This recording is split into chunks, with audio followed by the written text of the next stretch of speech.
Good afternoon, buenas tardes. My name is David Cid. I'm a professor in the Ethnic and Women's Studies department here. So I welcome you today for our presentation of a book talk with Dr. Michelle Téllez from the University of Arizona. Her role there is as associate professor in Mexican American Studies. So before we begin, I wanted to make a land acknowledgement. It is important always for us to recognize the land that we are on. It is an indigenous land, an ancestral protocol to give gratitude to the land, right? And also to give gratitude to the caretakers of the land in the unceded territory of the Tongva. So thank you all for being here. I'd like to thank a few people first and some organizations for their assistance, encouragement, and financial support of this event.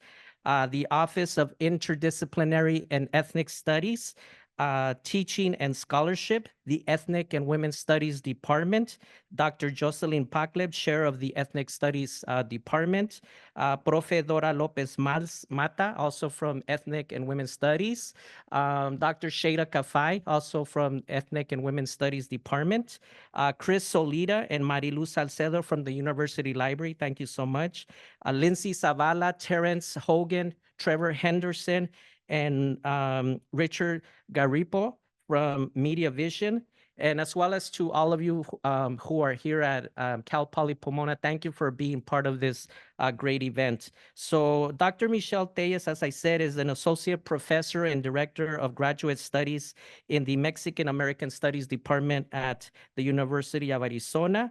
Dr. Téllez co-edited the Chicana Mother Work Anthology, Porque Sin Madres No Hay Revolución, and is the author of Border Women and the Community of Maclovio Rojas, Autonomy in the Spaces of Neoliberal Neglect. And that's why we're here to learn a little bit about community resistance, women empowerment. And so let's welcome Dr. Michelle Téllez from the University of Arizona.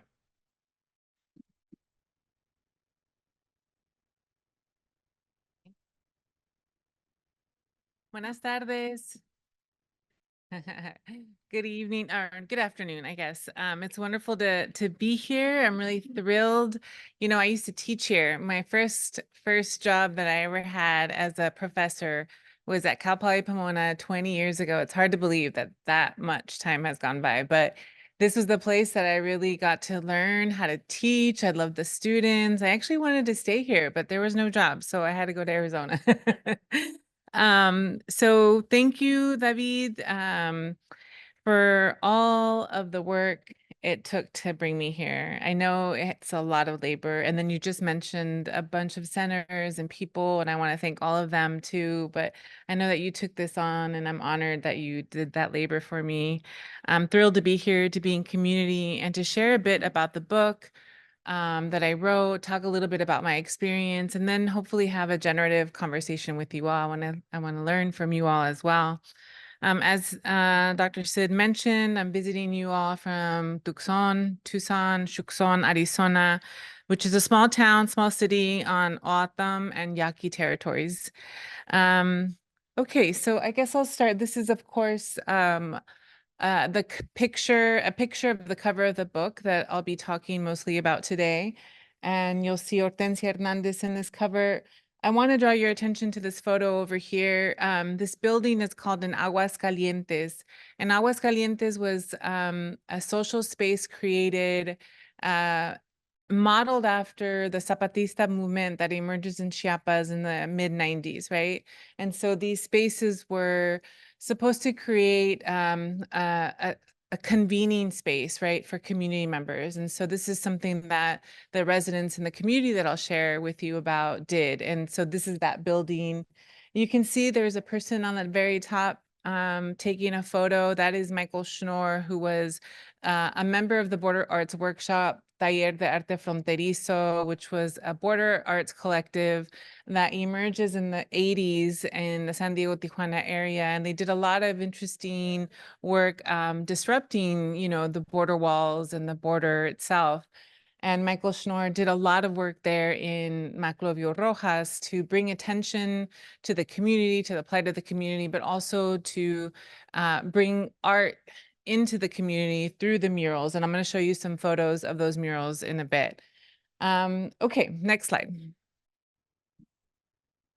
So I'm originally from the San Diego, Tijuana borderland, so I'm not far from home today, which is exciting. You'll see this aerial image, of course, is the San Diego, Tijuana borderlands. When I first moved to Arizona, I would ask my students, which side do you think Mexico is on? And, you know, they thought, well, I guess they didn't know geography very well. But they would think that this side was Mexico, right? And that the other side was the United States. And they often did that because they thought that the United States had to have been more built up than the Mexican side, right? So there was a lot of preconceived notions about what Mexico is or was. But of course, the opposite is true here, right? Because you see that the U.S. Mexico border, that on the San Diego or on the U.S. side, you know, tries to remain as distant as possible from that line, right? Sort of to remove itself as a border city itself. So this is San Isidro, right? This is Borderfield State Park. And a lot has happened here. This area used to be a place where people could kind of walk up to the border and see their family members on the other side if they couldn't cross. I used to go to concerts and the performers would be on one side of the border and we would be on the other, or we would have yoga sessions. You know, there are lots of things that happen that don't no longer exist because of the third border wall. And the further fortification of the border in the last 20 years. And then the other one is the other image is an image of the a map of Maclovio Rojas that was created by my colleague Oscar, who was the photographer of the photos that you see in the book. And he created this map to sort of demonstrate where Maclovio Rojas is situated, right? And so you'll see, you know, this is the aerial, right? So you see this is Tijuana. But if you go to the map itself, right, you'll see that Tijuana is just south of San Isidro. And if you go a little east, then you see the poblado Maclovio Rojas, right? And so in reality, the community I'm going to be telling you about is only a few miles from the U.S. Mexico border on the Mexican side. It's between the towns of Tecate and Tijuana, right? Now, I talk about my experience as somebody who grew up in the borderlands, you know, as a daughter of a domestic worker, my mother who migrated from a small town in from a small town in Mexico called Tomatlan, Jalisco. And then my father who was born and raised in Chicago, son of immigrant parents, factory workers who migrated all the way to Chicago from Mexico. And he was born there and became a musician, right? And so I'm the product of those two sort of journeys. And then growing up, of course, here really taught me a lot about who is allowed in, who is not welcome, right? And even though there was this actual border that I grew up around, I also felt that just in my communities. I lived in a little neighborhood that they used to call Little TJ. TJ, of course, being the diminutive of Tijuana. And why did they call it that? Well, because we were all Mexicans, right? And so around us was Navy housing. And so that schism, even between the neighborhoods, was something that we felt. So I say all this because that sort of shaped who I am, you know, my parents, my community, these larger like sociopolitical histories shape who I became as a person, as a scholar, as a writer, as a thinker, right? And as an activist, really. I came to this work through my journey as an activist, thinking about issues, border justice, et cetera, right? So 25 years ago, I was introduced to this concept of autonomía or autonomy. And I actually lived in Spain in the mid 1990s. And there was a movement called La Lucha Autónoma of Madrid, right? So the autonomous movement of Madrid. And this movement really first introduced me to what they called ocupas, or alternative social and cultural centers, centros sociales, that they used abandoned buildings, right? And then they would make them their own. And these buildings that were taken over by these marginalized youth created a place to have like concerts, skill sharing, and pláticas, charlas, right? And this was also at the time, right, during this time that I was living there, of the rise of the Zapatista movement. Of course, that happens in 1994, just as NAFTA, the North American Free Trade Agreement, is going into effect. The Zapatista movement, right, is launched there in Chiapas. And so I'll never forget, in one of these charlas, right, these asambleas that I was in there in Madrid, um, there was an elder who had just gotten back from Chiapas, and he said to us that day, no hay que luchar para destruir, hay que luchar para crear. And, of course, that means in English, we mustn't struggle to destroy, we must struggle to create. And this mantra really became central to my research and what I call my life's work, leading me towards understanding and building projects of autonomy over the years. I actually landed in Maclovio Rojas, a community, in 2002, which, of course, through all my journeys of education, right, it was ironic because it sort of put me back to this place that I'm from, right, my community of origin. And so there was this sort of strong convergence around my political intellectual work to be in Maclovio Rojas. The community itself has anchored many of the ideas I have around autonomy, which I'll talk about, community formation, and women's leadership. It also helped me develop my ideas of what I call community embedded scholarship, that does not mirror the extractivist research that is most common in the academy. And what I mean by that is oftentimes communities feel sort of like researchers come there, get whatever information that they need, and then they take it and run with it with their own careers, right? And so I tried to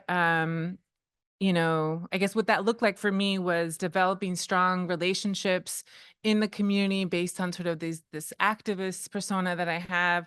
And then before really doing anything in the community, right, sort of living there and asking for permission to then tell their story with them, right? But it also meant active participation in community events, campaigns over the years in Maclovio Rojas. And then, of course, I moved away from the region. So that meant shifting a little bit, right? And that looked like remaining in solidarity with the community by amplifying their experiences. It also meant staying connected to residents and leaders because we had formed bonds, right? So the relationships mattered. And the reciprocity that Javier was talking about earlier when they picked me up from the airport, like, what does that look like, right? When you are in these kinds of relationships, reciprocal relationships that you build together when you're trying to create change in your own community, right? Of course, this requires building mutual trust as well.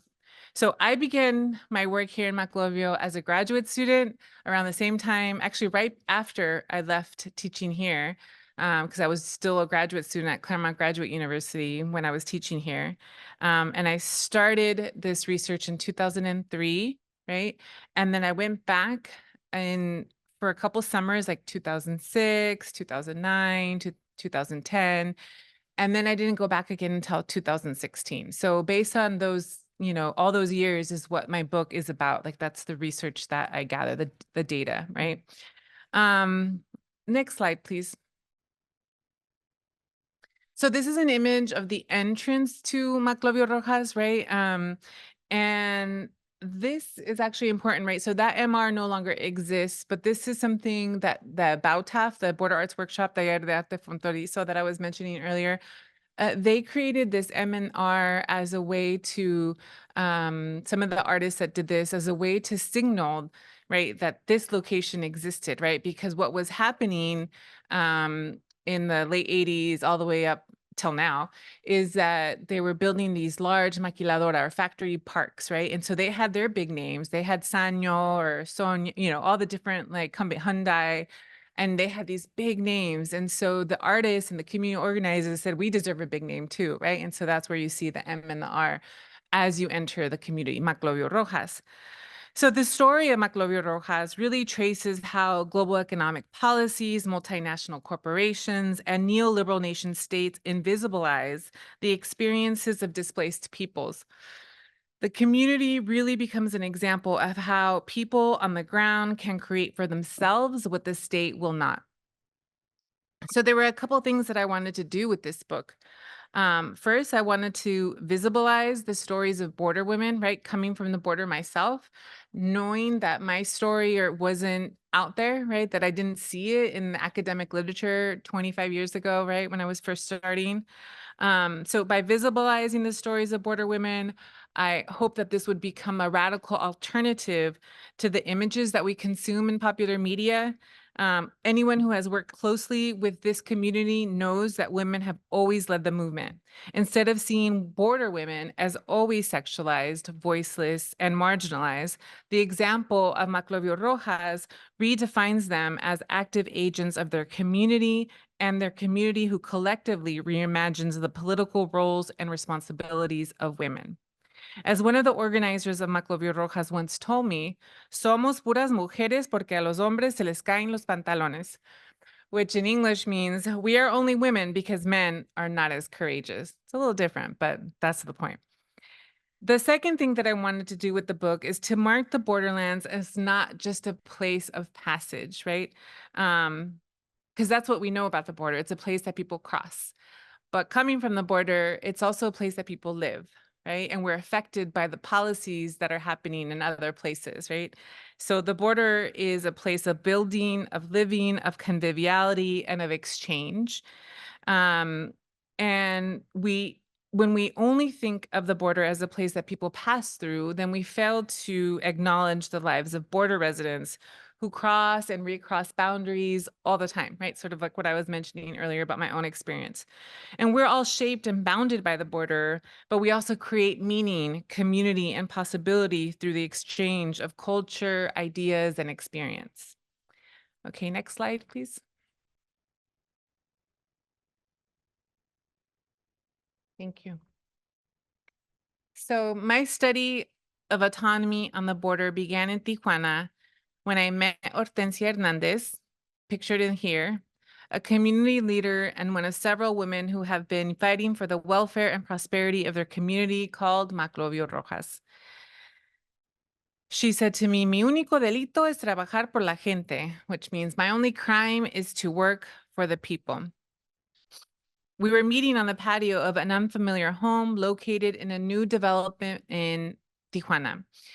This was one of our many clandestine meetings during her 6-year exile from the community that she helped to create and lead since she was just 20 years old. She was in exile because in December, right, of that same year, when I first started coming, the community was raided by local police who were responding to the allegations of theft of water, that the community was stealing water, and so they must be charged for stealing water, right? This is by sort of like the local Department of Power, right, CESP. And so due to her role as a leader and organizer of the community, Hortensia's home was targeted and surrounded by the heavily armed police. She managed to evade arrest by fleeing and then, of course, was forced into hiding or in exile for the next 6 years. 3 outstanding warrants for her arrest were issued at the time of the police raid, okay? And she said to me, mi casa fue rodeada por la policía como si fuera el peor o mejor traficante de droga. And so she's kind of making a pun of like, my house was surrounded by the police as if I were the worst or maybe the best drug trafficker, right? Because she was so wanted in this moment. She was sought after, right? So this story always makes me reflect on who is criminalized and what activities are deemed criminal in the borderlands. The people who live, work, go to school, and build families and community along the different cities and towns at this 2,000-mile-long stretch have witnessed the growing technologies, weaponry, border agents, and increasing militarization of the last 30 years, realities that impact border residents' mobility and livelihood. From a human rights perspective, the border wall violates several international norms, including the rights of indigenous people, the right to private property, and the right to non-discrimination.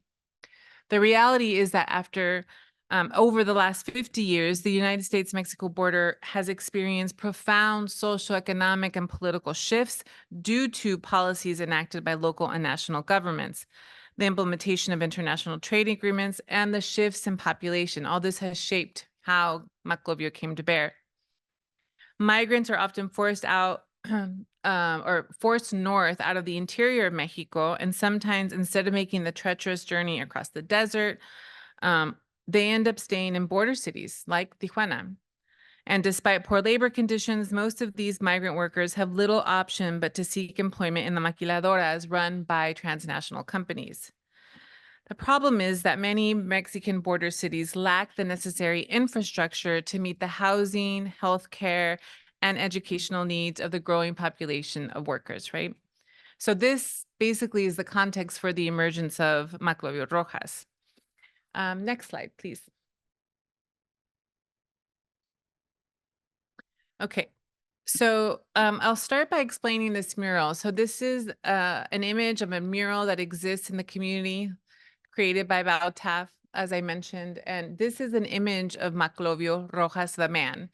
So the community is named after Maclovio Rojas Marquez, who was a Mixteco or an indigenous Oaxacan migrant who came from Oaxaca up to the San Quintin Valley there in Baja California to work as a tomato grower, right? A tomato picker in agriculture. And he got connected with CUAC, which is like a union for agricultural workers in Mexico, and started organizing the workers, demanding better working conditions. And the growers in the region, of course, did not like it. So they had him killed. They had him killed in 1987. He was run over by a fellow picker. And because several of the initial families were connected to CUAC, which is that organization that supports agricultural workers, it's like an agricultural union. They wanted to honor his memory and the work that he did in this region. And so when they landed on, this part of Tijuana, between Tijuana and Tecate, they decided that they would name their community after Maclovio Rojas. And so the community comes together, and it's ironic because today is actually the 36th anniversary of the community, as Dr. Sid pointed out, right? So April 10th, 1988, the community, there was initially 25 families, right? And they landed on this piece of land that was nationally owned at the time. And they landed there hoping to establish a new ejido, right? Which is a communal land. So let me explain a little bit. I won't get too into it, but the complicated history of agrarian reform and land tenure issues of Mexico is important to clarify, right? So in 1917, there was an agrarian reform law that was passed as part of the Mexican Constitution after the Mexican Revolution, right? And this basically gave campesinos the right to live on national land and farm, right, in the form of ejidos. So basically the idea is if you land on this land that's not being used, then within 5 years, if you're productive on it, then within 5 years, you are able to get title of that land, right? So when they landed in 1988, Article 17, was still a part of the Constitution. I'm sorry, the agrarian reform was still part of the Constitution. However, what Maclovianos, which is what I call people from Maclovio, didn't know is that the president at the time, who was Salinas de Gortari, decided to remove this article from the Mexican Constitution as a precursor to what became NAFTA, right? So NAFTA, remember, is implemented in 1994, January 1. So Salinas implemented this change to the Constitution in 1993. And so basically what that meant is that the obligation to distribute land to qualified petitioners was immediately ended. So communal land would now be available for sale or rent to either Mexican or foreign companies, which is another reason why people are forced to move north, right? Because these ejido or communal land holdings are starting to fall apart and crumble, right? So Maclovianos land in 1988. 5 years later, they petition for the title to the land. They're denied. They petition again. 5 years later, they're denied after 10 years, right? And so they keep being denied. And since then, the community and the state started this prolonged battle, right, for the land. And what has this meant? It's meant battling repressive strategies imposed by the state government.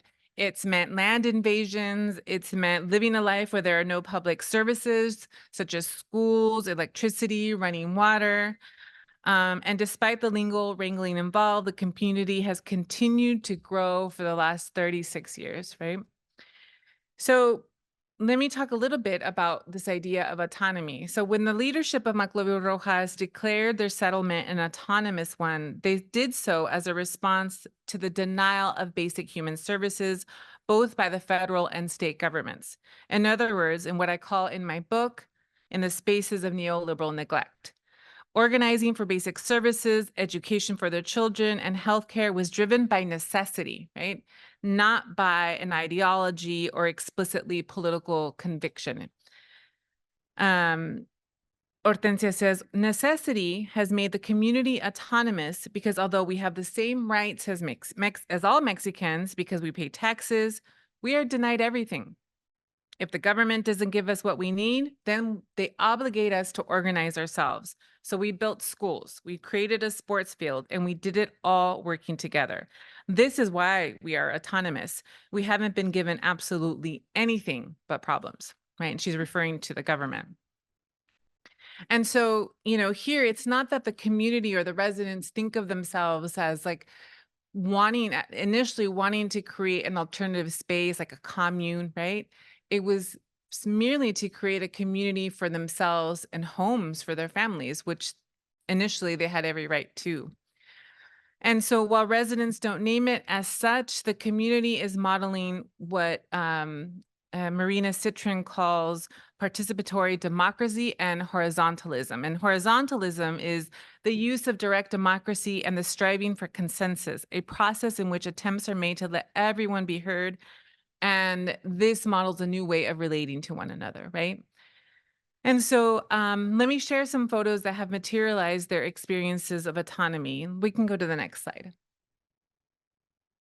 So what I mean by everything they've done themselves, right? If you look at this road, I'm sure you can imagine, well, who would do this? Who would create this? Well, here in Maclovio Rojas, right, the families do it. They get a bulldozer, they all chip in and they pave out a road, right? So that they can come in and out of the community.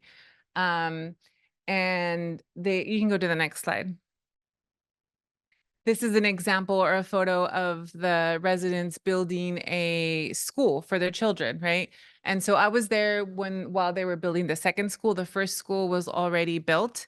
And what's interesting about the schools is that at first, they really modeled it after popular education, Paulo Freire, right? Really trying to create a community school that reflects, their experiences. But what ended up happening was they realized that their children weren't getting like a state education. And so then their elementary school wouldn't count towards, like high school, right? It wasn't accredited.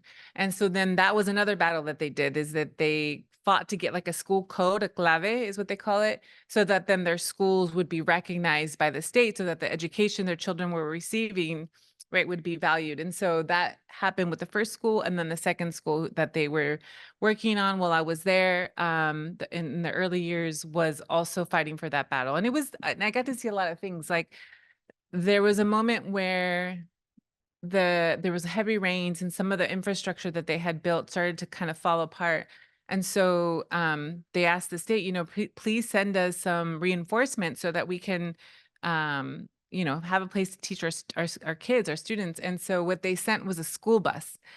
And then they expected the Maclovianos, right, to hold class in this school bus, right? And it was then really hot one day and the students were like suffocating in the bus. Anyway, so there's just some examples of what it looked like to kind of start doing the things on their own. You can go to the next slide. This is actually designed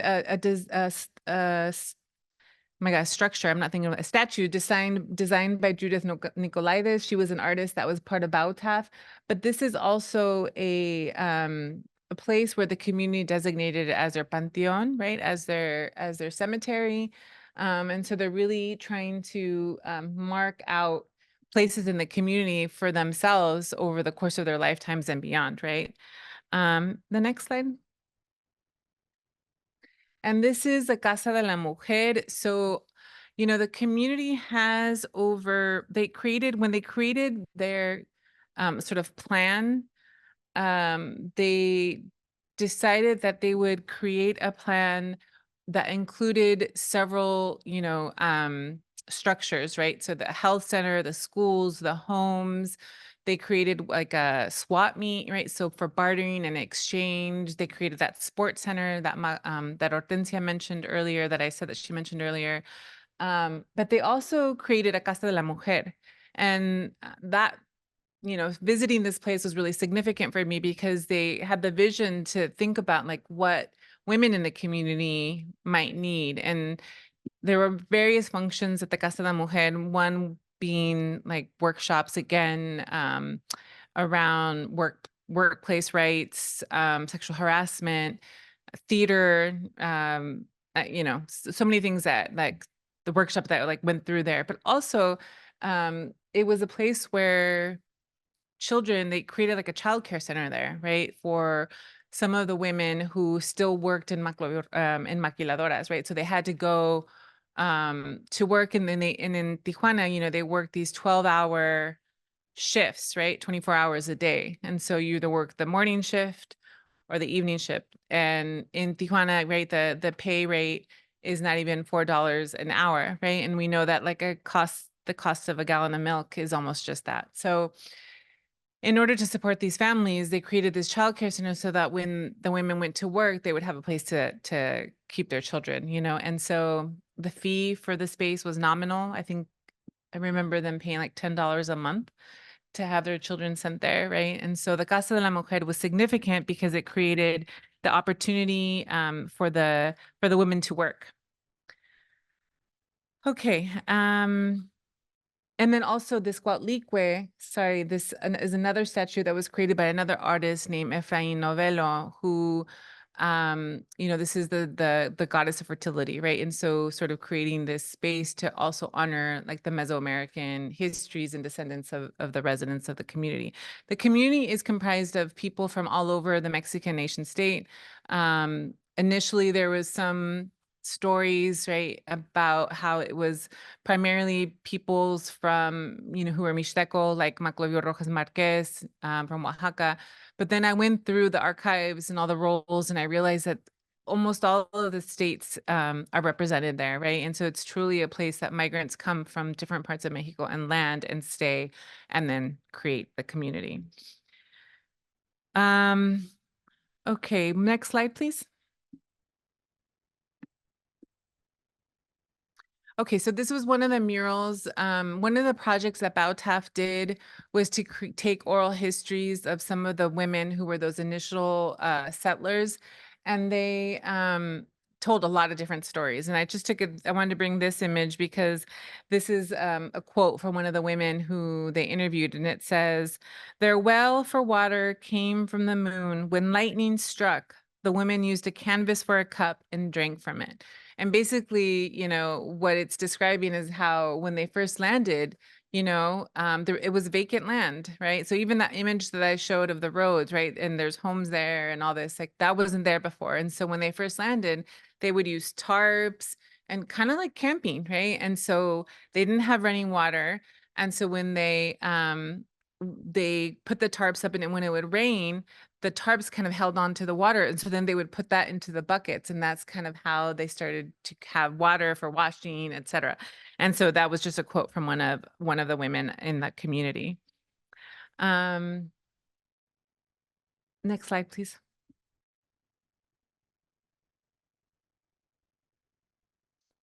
So this is a picture from, a more recent visit, and it's basically says vivito y coleando, which basically translates like alive and kicking. So after 30 plus years, right, the community is still there.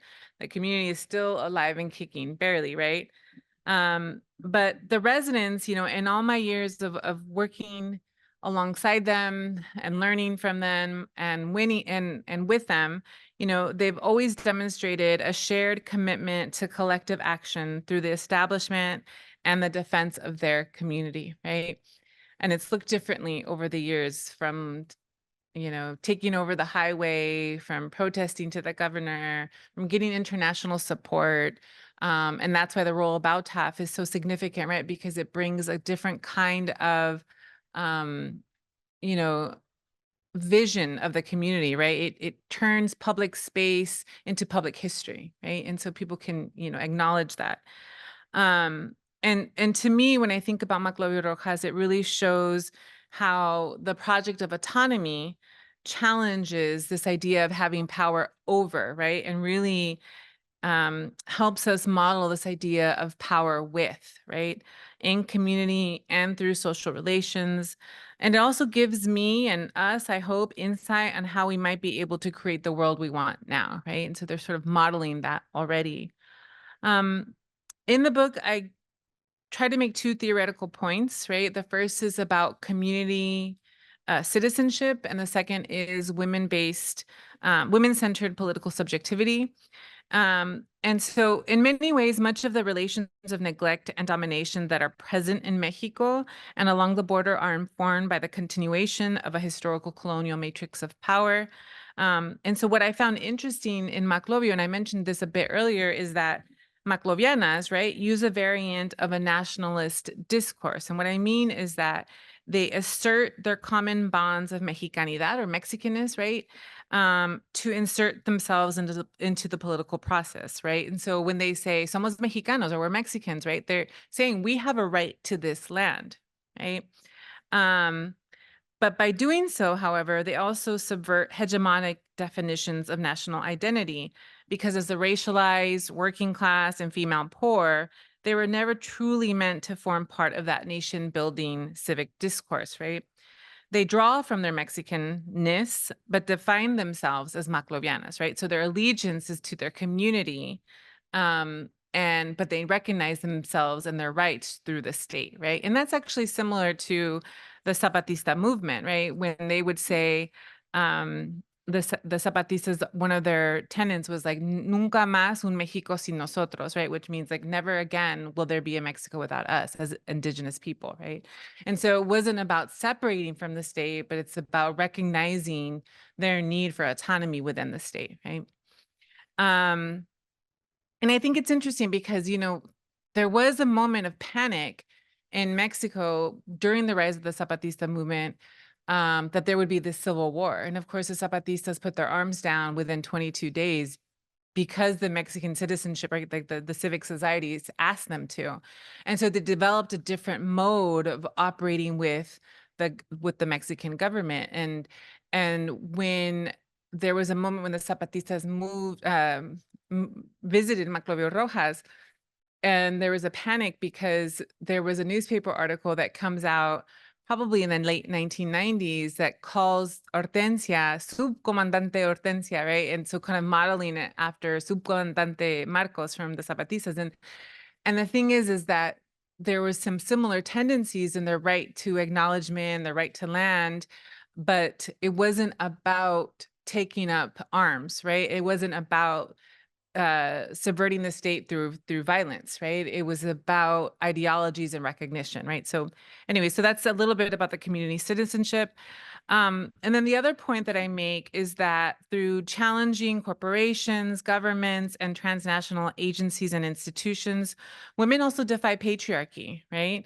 In their homes and community, asserting a women-centered political subjectivity that not only produces new individual leaders, but also new understandings of leadership that is collective, transformative, and accountable.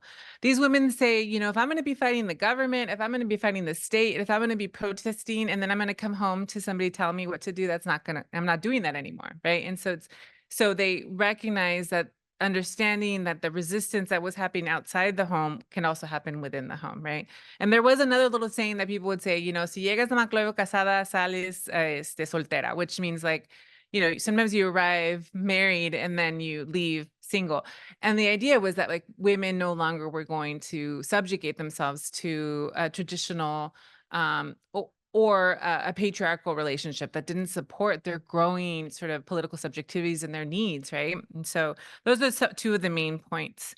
Next slide, please.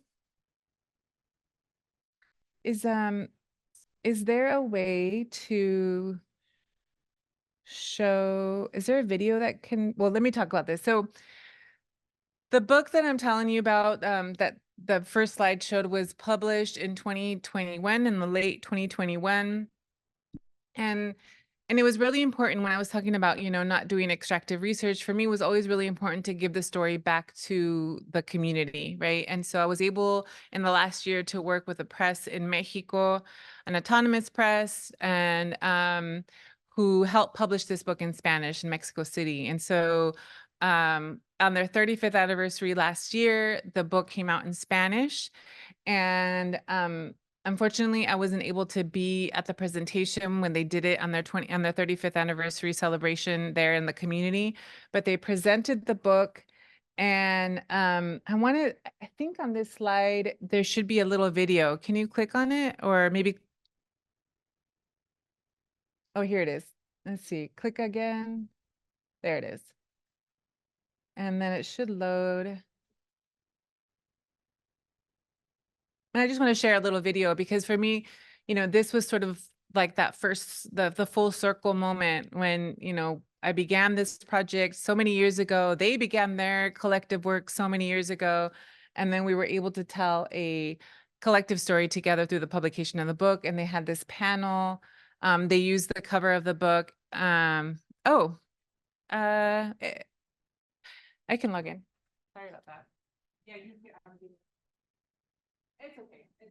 I'll share it with you all later. That way we're not taking up time. It's just a video of the presentation of the book, but it's a way to demonstrate, right, the ways in which we walked together over the years in this project and then in this work together. You can go to the next slide.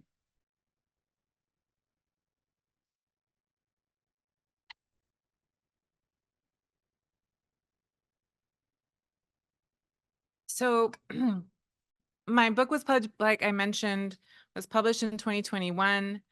Hortensia Hernandez was the main leader in the community for over 20 years, most of her adult life. She was diagnosed with cancer in May of 2021, and I received the first copy of my book in September. She passed away 20 days before that, so she never got to see the final book, but she did get to see the cover of the book. And in the end of my book, in English and in Spanish, I have a quote from her from a message on Facebook where she says, like, I'm so excited that you shared this image with me, of the one of her on the cover, because, it demonstrates how you've walked with us and como valió la pena, right? It was so important for me to do this work, even though it meant a lot of sacrifice, right? And so I wanted to just share this final image of Hortensia in her honor because we miss her. And the video that I would have showed you is an image of a video of her niece, who now has taken the reins of the community leadership. And, she was quite inspiring as well. So, in my work here, I think that I've learned so many things, but the thing that I would share with you is that power and capital is not all encompassing, right? And it's in these spaces, right, of neoliberal neglect that I hope we can deepen the grietas, right, or the cracks of creation, resistance in order to connect and build power from below and beyond. In Maclovio Rojas, home, land, and community become synonymous, and these concepts gain real-world meaning through their struggle and their collective resistance. I'll end there. Thank you so much.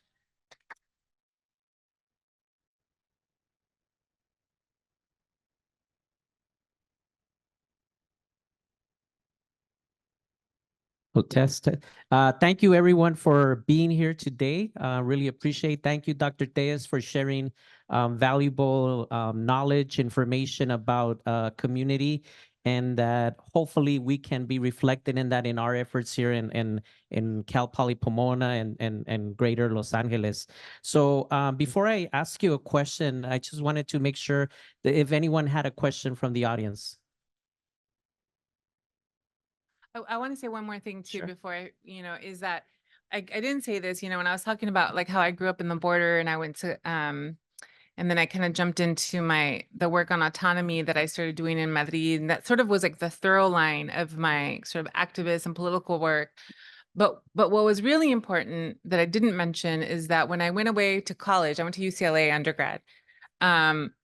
And it wasn't until I started taking Chicano studies classes that I developed the language to kind of understand that history. You know, I didn't always know that I come from the borderlands, or that I, you know, these ideas around domination and power and histories that are, I didn't know any of that. So really it was through these classes that I acquired this language to talk about my experience, that then gave me the sort of the impetus or the inspiration to further tell our stories from the borderlands, right? And so I just wanted to say that. Yeah. So you were talking about your graduate studies at UCLA, or well, excuse me, at Claremont College, but I know that you were also a student at UCLA. Yes. In 1993, right? Mhm. And what the significance of that is that for those of you who are in my class, we talk about legacies and heritage of movement, especially youth movement. So we do have a Chicana blowout leader here, Rachel Ochoa in the back. And we talked about in my class in the 1960s how students walked out to demand for better education. And that legacy was carried on through folks like Dr. Michelle Téllez, because she was involved in the struggle at UCLA to create the Chicano and Chicana Studies department there. She was one of the 90 students that was arrested in late April of 1993, early May 1993. I don't know exact date, but it was in 1993. May 11th. May 11th. So it's coming up. And eventually there were six, seven individuals that went on a hunger strike to demand for Chicano and Chicano studies. So we continue that legacy today. So I wanted to acknowledge that. The question that I had was, what you were talking about, state-sanctioned violence and talking about the border. And so I was reminded about Gloria Anzaldúa, who looks at the border as una herida abierta, an open wound. So I'm wondering if the mujeres, the women of Maclovio Rojas, saw the border like that, or did they see the border as a place of possibilities, or was it a combination of that, like state-sanctioned violence and yet still the possibility for change? Yeah. Thank you for the question. I think what's interesting about Maclovio Rojas, right, is that because many people are coming from other places, right? So their relationship to the border is different. It's like el otro lado, like, you know, it's something that they start developing a sensibility about once they start living, I think, in Maclovio Rojas, right? Because it's literally like 5 miles from their community, but it's not like accessible, right? You'd have to go over to San Isidro or to Tecate, or actually, or to Otay. That would be the closest one. And so I think that for Maclovianas, that sense of, you know, of what's the word, like transfronterismo, comes because of the support that has come in through international activism. I mean, they've got people who would come in from Germany, from Spain, you know, or from different parts of the US, from, I told you, the Zapatistas arrived, right? And so, you know, they start seeing that their connections, right, that what they're doing is legible in other places in the world, right? And so but yet they are limited by the border, and I am aware of that. Like, we used to talk about this all the time, that while, you know, I could come and go from Maclovio Rojas, but none of them could come and go, right? Because they weren't allowed to cross into the United States or into San Diego with me, right? And so that's something that I would carry. Uh, but I think that by landing in a place that offered patrimonio, right, a future for their families, that did create possibility of a future that was hopeful, right? That had that so that their children could go to college, right? Or to go get their education, and to not have to, you know, labor in the maquilas, or leave everything behind, that they would have a place to be, right? And so yes, it's a little bit of everything, I think, you know, of recognizing the limitations of the U.S. Mexico border, and like the division that it creates, but also recognizing that by landing there, they've created whole new possibilities for themselves and for their families. Mhm. Yeah.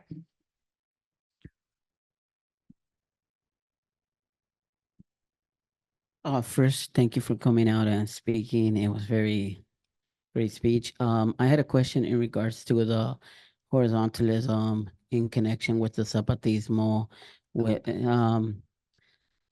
has been the trajectory? Because I know in the mid 90s it was very popular and there was a lot of like movement with it. Uh, how has that trajectory been from the mid 90s to where it is today? If you can Yeah, elaborate well, on the that. Zapatista movement has continued. There's been various iterations, right, in terms of how they've self-organized over the last 30 years as well. In terms of the relationship to Maclovio Rojas, I think the last time they were in Maclovio Rojas was in 2006. So it's been a while, right?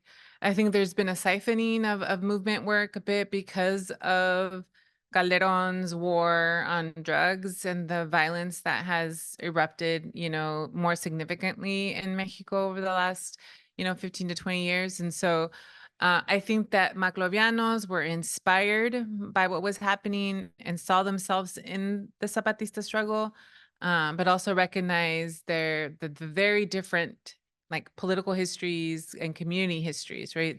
That that they had in the north, right, versus the south of Mexico. So I wouldn't say that there is still a direct connection the ways that it was before, but that also has to do with like the exhaustion of having to always fight for your right to land, right? And that's why I was saying that the 20 some so they had this plan for all of these projects like the schools, the homes, et cetera. Well, it didn't stop there. They've created like 20 something of those projects, but they still had more. They called it El Cerro de los Sueños. They wanted to build a university. And they're like, if we could just not have to keep fighting, we can make our dreams come true here. We just need to they wanted to build farmland. I mean, there were so many things that they wanted to continue to do. So I say that as an example of like the everyday like fighting limits the possibilities. And that's actually the reality as well. Um, Thank you so much for your speech and your talk. I really appreciate it. I want to know, like, because I know this type of research or this type of work takes a lot on us, and I say on us because we're in the community. How do you take care of yourself? Oh. Well, I think you need different things in different moments. I write about this in the book, where probably like within the first few months when I was there in Maclovio, I was met with this a really hard incident, right? Where one of the community leaders was experiencing domestic violence from her husband. And because I was, not from Maclovio, um, Michelle, they're like, Michelle, come help, and it was very overwhelming and hard. And so anyway, bring that up for a couple of reasons. One, I think I had this idea of Maclovio as being like, oh, I found utopia. This is it. This is all what we all have to do to change the world, And then I was reminded, oh yeah, but gender-based violence and patriarchy and misogyny don't end, right? Like all of these intersections, intersecting systems of power have to be dismantled. And so then I could no longer analyze the community without thinking about gender and how it's played out, right? And so I bring that one incident up because it was like immediately I was like, oh, and I depressed. I was like just devastated to witness this, and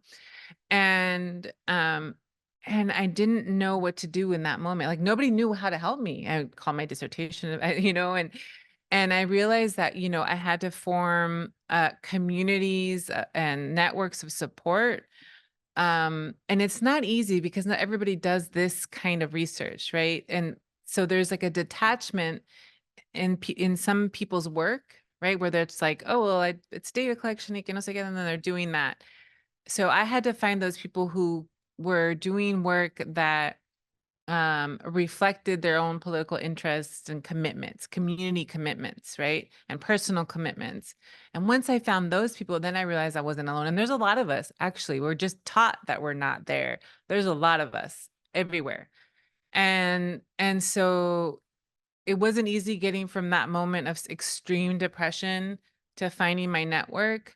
But I think that, I really wanted to tell the story. I knew it was important. And so somehow I got that power. But then once I found my system of support, then that created, the models I needed to make sure that I, took care of myself. And, and that's I admire a lot of young people today, because I think, like what he was describing and the work that we did in the 90s and the work that people did in the 70s, before us, the militancy required a lot from somebody personally. And a lot of things were left out of that, but, like the self-care and all that, And so I think that younger people, right, and there's a lot of models of that out there in the world, especially with like the social media and influencers, right, who are really talking about rest as productive, and the nap ministry, and, and thinking about like reciprocal relation, all that stuff I think is a little bit more prevalent now. But I think we shouldn't confuse like political commitment with like neoliberal individualism, right? Which is about like only self-care, right? What about the community care, right? And I think that in those networks that I created of people who were like-minded, that's what I found, and that's how I took care of myself. So, Any other questions? I'll end with one question, one final question. Many of our students in ethnic and women's studies tend to be non-legacy students or first-generation students. So I was wondering if you can provide some kind of advice or words of encouragement as we approach the end of the semester, end of the academic year, so that way they can take something with them as what the future holds for them to tell their own stories about maybe their community, maybe their family. Well, I think for that particular question, I remember coming home and feeling really disconnected to my family the first couple years of college, because all of a sudden I was learning a new language. It felt very different from what, I had grown up around. And early on, then I had to realize that that was like a false dichotomy, right? And that what we were learning in school didn't have to necessarily be different from what I was learning in the home. In fact, we had to think about how we could disrupt how knowledge is produced, right? And how we democratize knowledge. So knowledge production is this, right? Like I'm telling a story of a place that would never have been told. And in my, educational journey, I arrived here. Doesn't mean everybody has to do that, but in your own little niche, you can find out what that might be that doesn't already exist, but you can create it, right? And so recognizing like that isn't a false dichotomy, I think helped me sort of like bring all my worlds together. And I think we're in a moment of rupture. It's actually terrifying and exciting. And I think that we have an opportunity to continue to dream, to keep dreaming collectively, because I think that even for all of our efforts, we haven't arrived at this place where we can, say that things have been entirely shifted. But what we can say is that there have been changes, right? Like like if I even look at my own life, like I never had I had one Chicano professor, I think, I didn't have any women professors. And I don't think I had a women professor until I got into my PhD program. And that has completely shifted, because that gave us then permission to see ourselves reflected, but then gave us, so we saw ourselves reflected, but then it gave us permission to keep going in this journey, So I think, I look back to those relationships that I created as a young person, and they've like sort of stayed with me all the way through, my adult life. And I think when you find those people, like stick with them, and you can do really incredible things together, right? So that's it. I would just say, don't believe in the false dichotomies and find your people. Yeah. Thank you all.